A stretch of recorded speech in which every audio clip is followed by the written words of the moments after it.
La economía es una disciplina dentro de las ciencias sociales que analiza cómo los diversos actores de la sociedad, entre ellos individuos, organizaciones y entidades gubernamentales, gestionan los recursos escasos frente a deseos y necesidades que no tienen límite.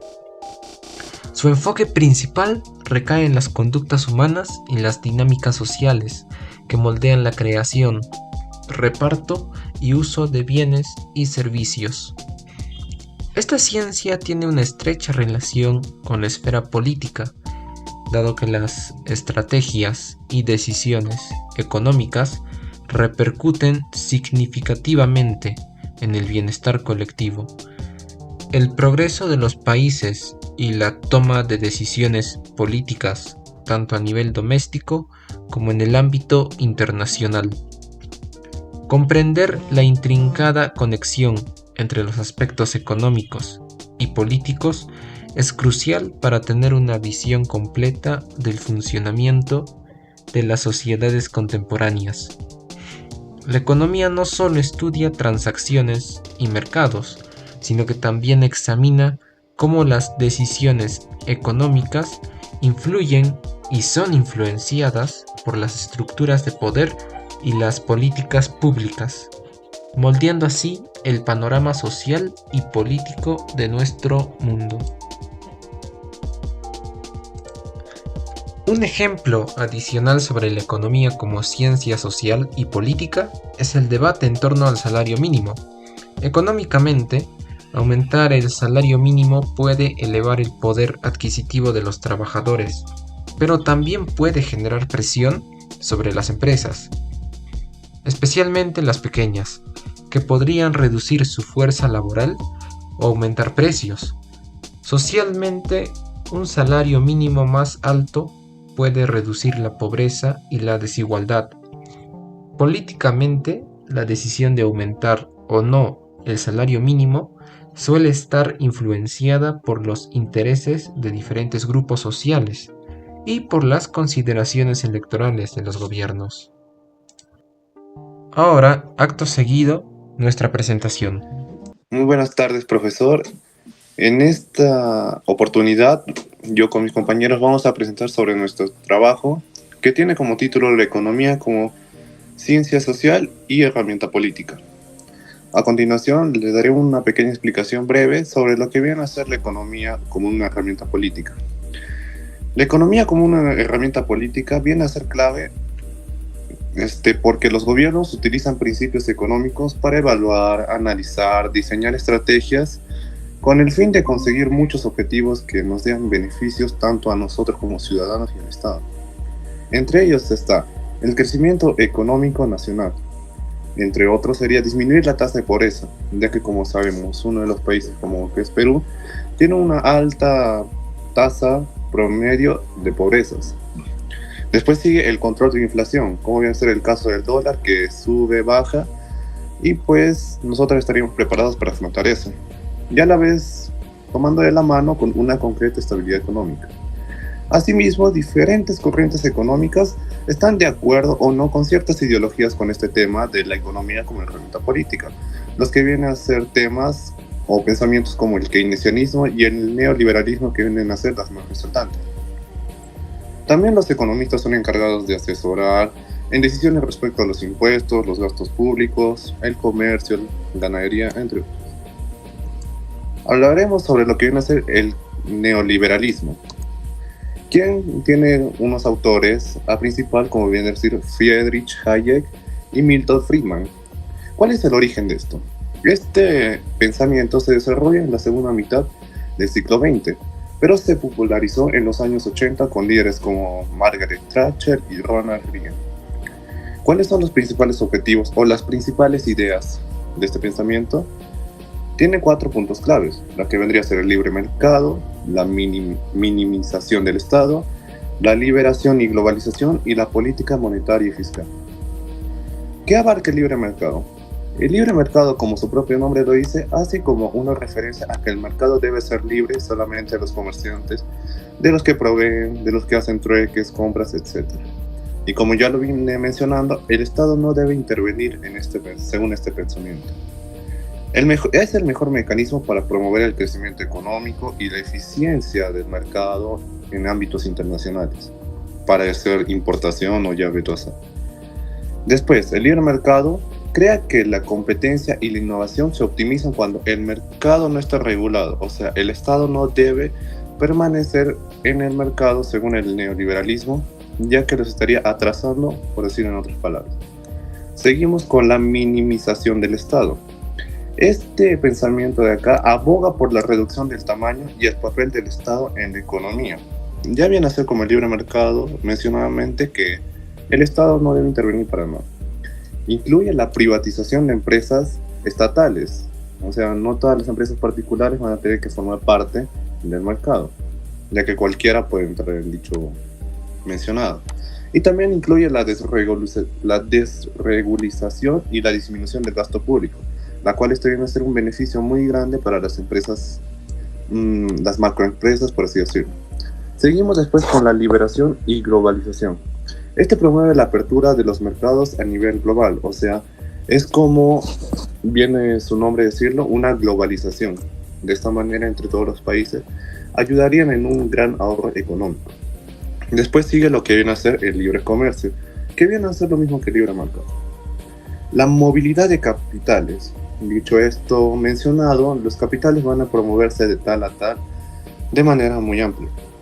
Y las barreras comerciales en sí, como las restricciones gubernamentales, pueden inhibir el crecimiento económico.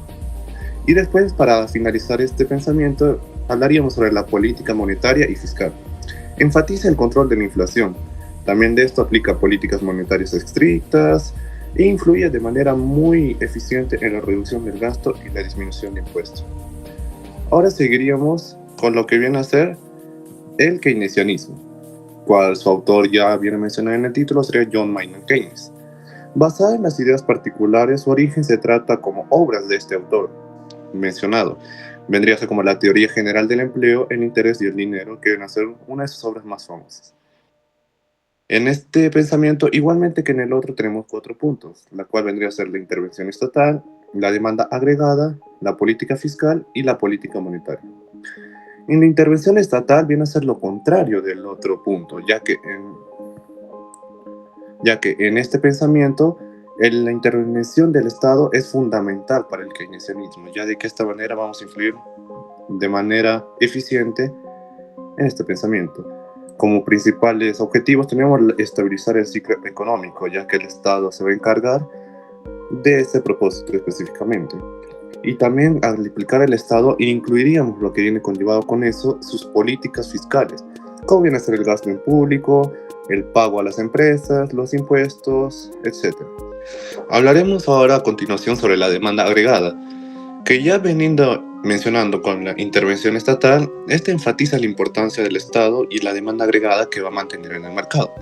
Con esta demanda agregada, al ampliar el método nos referimos a todos los bienes y servicios que adquieren las familias, las personas que viven en el Estado, ya que esto viene a ser el motor principal del crecimiento económico y del empleo en muchas empresas.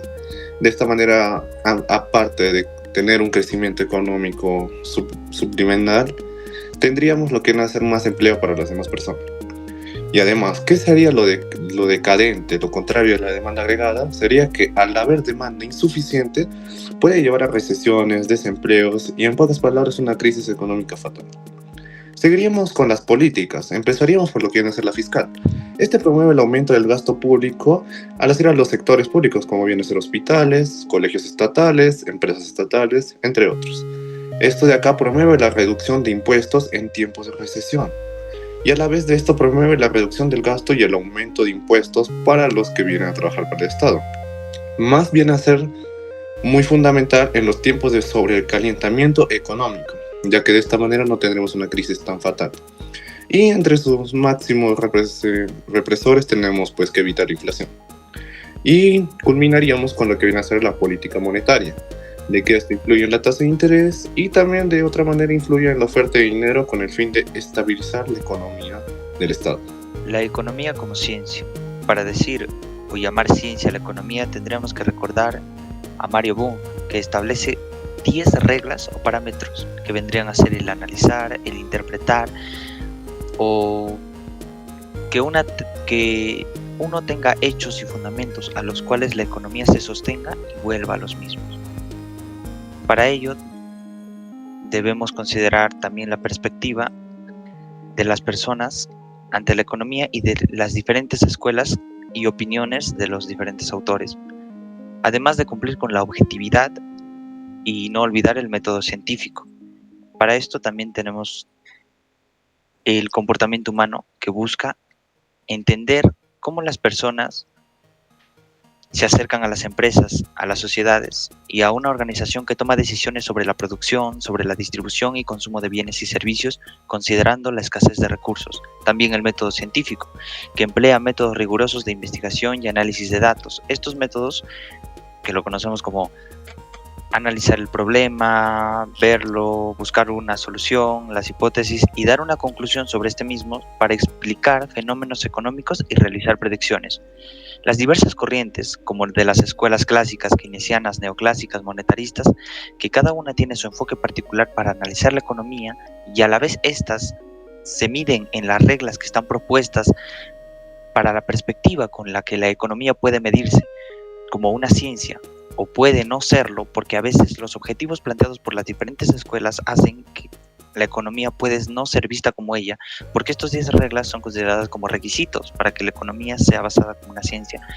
Entonces esto puede, como decirlo, afectar en su perspectiva y además también el comportamiento humano que influye en las corrientes y que es del método científico se combina para las 10 reglas, hace que la economía sea vista de diferentes puntos de perspectiva y pueda influir en todo básicamente.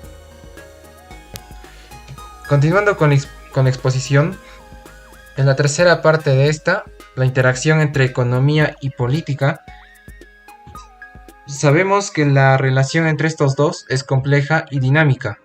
Por un lado, las decisiones políticas tienen un impacto directo en la economía, ya que las políticas fiscales y monetarias pueden estimular o frenar el crecimiento económico. Por otro lado, los resultados económicos influyen en la popularidad de los gobiernos y pueden generar presiones para cambiar las políticas. Entre algunos ejemplos, aquí señalo 3 de ellos, comenzando por ciclos electorales. En este ejemplo, los gobiernos suelen implementar medidas económicas expansivas antes de las elecciones, con el fin de estimular la economía y aumentar su popularidad.